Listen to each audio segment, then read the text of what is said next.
Good afternoon, Councillor Dowson. Now, we did hear from him earlier, but it seems like he isn't here now, is he? Yeah, I am here. Oh, yes, you are. Right, okay. Well, to get the camera to activate.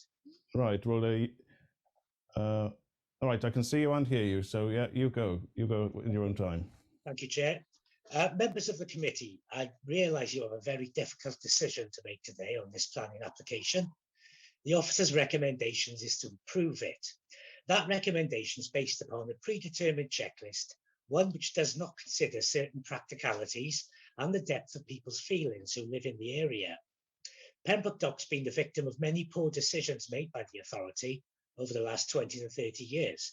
Recent examples being the allowing and subsidising unscrupulous letting agencies who mistreated their tenants and the town. Another one's a fast food restaurant on the busiest congested road into town. And we allowed the Trunk Road Agency to situate traffic lights in a place which has become a nightmare for all traffic for miles. The list goes on. The planning application has a lot more to it than we are led to believe. I previously raised some issues which were more than questionable regarding the Port Authority and what they've been seen doing on the site prior to submitting the planning application. It appears to me that as an authority, and I emphasise the word authority, we've not had the courage to question the Port Authority about the covert destruction of bat boxes and the deliberate filling in of the pond which was rich with amphibious life. These actions were witnessed by very credible people, and I have personally inspected the aftermath myself. I've seen the evidence, and being old school, I see this as riding roughshod over us all, with a complete lack of respect for the town. If our planning officers are not going to challenge this behaviour, then I will. And I remind everybody that this very same applicant fought against the townspeople's wishes for permission to stack hundreds of thousands of tonnes of domestic waste on Front Street. We cannot simply just roll over belly up for the big boys, especially on this proposed development. The site is unsuitable. I don't care how many tick box exercises it fulfills. There is enough congestion in the town as it is. When do we say no more? The traffic problem is something I've battled to rectify for a while, yet no one has a solution for that. So I just add some HGV traffic to the problem. It beggars belief.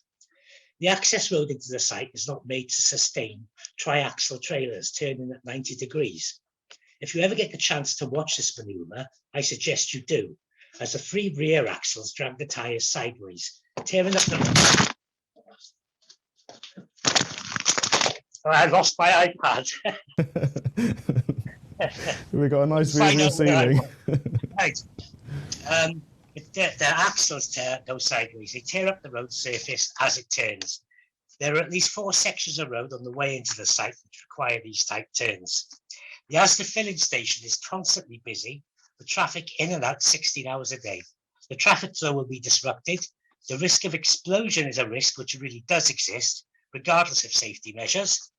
And I would like to estimate how many thousands of gallons of fuel is sitting there 20 yards away at the filling station. Volatile and highly explosive, with the potential to destroy everything and everyone within a 1,000-metre radius. Don't tell me it would never happen, because history tells us the opposite.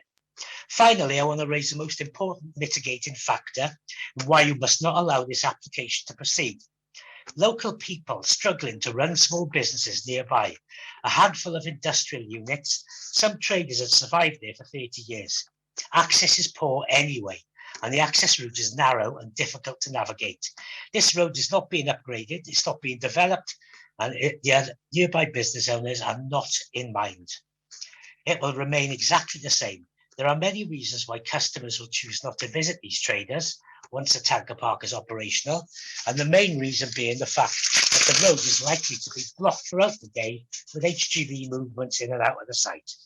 The business owners rent the units from Milford Haven Port Authority, and quite unsurprisingly are afraid to raise their concerns in public for fear of losing their rental agreements.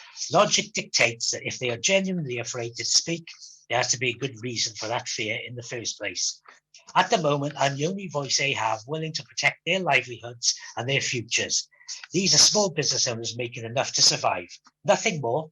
They're no millionaires, there's no brand new Porsches traded out of this estate. They're the most important factor in the entire equation. Haven't we seen enough industrial units sitting vacant in Pembroke Dock? Lanyon, Warrior Way, London Road, Pier Road? Aren't there enough empty retail spaces in town? There are more suitable sites available for this tanker park, which would actually gain the support of local people.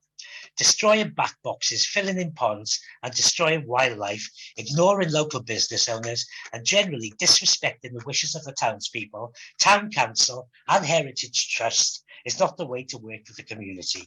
I ask the members here today to refuse this application for all the right reasons, and not to make a decision based upon the criteria-based checklist, which does not measure what really matters in this case. A human perspective is required on this matter. I trust you'll do the right thing. And just one more thing there, the gentleman mentioned earlier about couldn't build on landfill. Well, this site is landfill. Now, the other one was that the Leadwood site was too small. Well, it's bigger than this site. Just needed to add that in there. Thank you. Okay, thank you for that. Do any